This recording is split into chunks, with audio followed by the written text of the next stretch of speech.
We've done well together. We've been away up north, he's climbed Monroe's, he's cycled, he's done everything. And then just all of a sudden in July he wasn't feeling well, and I thought it was dementia, but it turned out it was the brain tumour. We just gave him 6 months and that was it. So I'm still in shock. Rick and Isabel have been together for 28 years. They met not long after Isabel got divorced, and she says before long she couldn't picture life without him. He looked after me ever since, because I was a wreck at then, but he's made me better and made me got my confidence and everything back. After Rick took unwell and his needs became too much for Isabel to handle alone, he moved to Accord Hospice in Paisley. He's getting the best of care here, but he can't really do anything. I come up at this time every day and feed him and make sure he eats. So he's eating his 3 course, so he's still all right. And I keep saying, do you love me, do you love me? And he'll go, I'll say it back, and he goes back. You know what I mean? He's still got his wee sense of humour. Isabel says knowing Rick's being looked after has given her the space to process what they're going through. But it's just been a terrible shock. But I'm just dreading when it all comes round. Well, that's when I'll maybe collapse, I don't know. But of a family, everybody's saying how strong I am. And he used to say to me, see when I go, don't you follow me? He says, I want peace. You know, but he's not getting peace. Hello lady, how are you doing today? I was ready for eating. Come on, are you awake? Again. Are you awake, mister? Well, I'm going to get his wee lunch up again. Yeah, they do everything in here. Even the staff come in and they dance and sing to him. And, you know what I mean? Some of them are, I thought I was daft, but it's keeping him going and he loves it. Though. He loves all his music. We used to go down on dances. We ended up good dancers. People cleared the floor for the 2 years. And they said, are you just professional? No, we just picked up over the years. And we used to love that, so all that's finished. You know what I mean? It's really sad. He'll talk to the staff, he'll answer them and that, you know. Other than that, there's nothing else he can do. Couldn't you know, darling?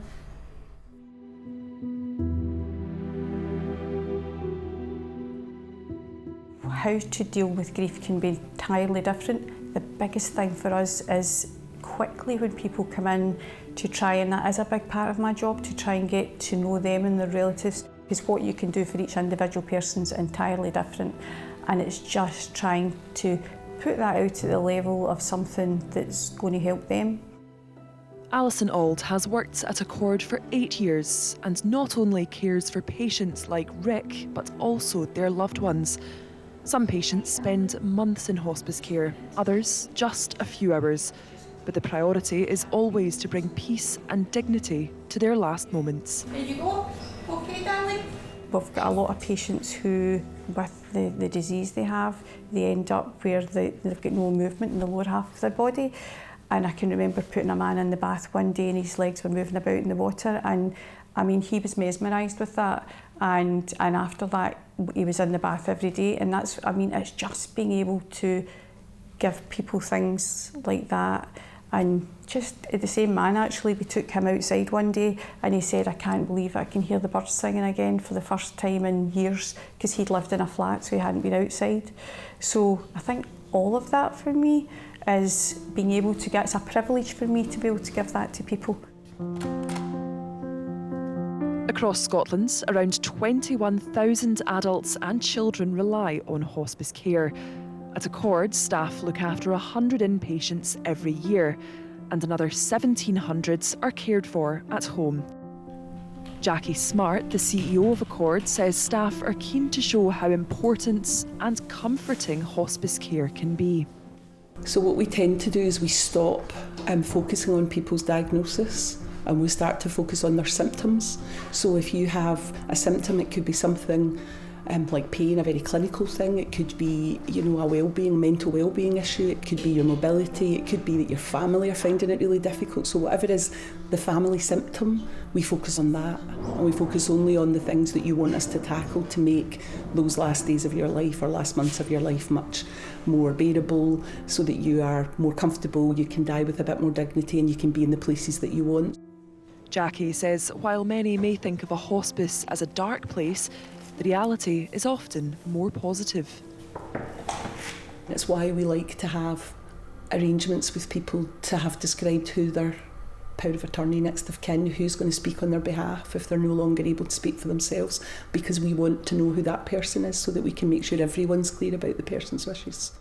Most patients are actually cared for within the community by nurses like June. Sometimes we don't want to speak to our loved ones and our families because it's distressing to talk about dying. We don't want to leave. So sometimes people have, fears about leaving their family, how they're going to cope. Sometimes they'll have fears like someone was worried about how will people know I'm dead. Things that you don't want to maybe say out loud, but these are real fears. The biggest part of our job is to say, well, what's important to you now? I think people don't realise you could have a special meal at home. We can get the family down and they can have movie nights. I think people who have been independent, who have lost their independence, feel that they've lost their life. But actually, there's a different way to live. And that's what we try to do. Good morning, everybody, and welcome to the Chatter Matters quiz. For many patients with a life-limiting illness, though, the priority is offering support through peer groups like Chatter Matters. Who put C, Brotherhood of Man? Wrong. As a volunteer, we don't know what type of illnesses the patients have. So if someone has got cancer and they say to me, Lawrence, I've got such and such, I can't empathise. So if you're sitting next to someone that's got the same sort of cancer, they can say, well, look, this is how I deal with it, and maybe you should look at that. So I think that's very, very important. If someone is going for chemo the next day, when they come to the Accord for the quiz, they forget all about it. So their mind goes blank. They're not thinking about the session they're going to have tomorrow. So I think that's important as well, that people come and enjoy the day rather than think about what's coming forward. Volunteers like Lawrence play a huge part in supporting patients and their families and raising money to keep the vital services running.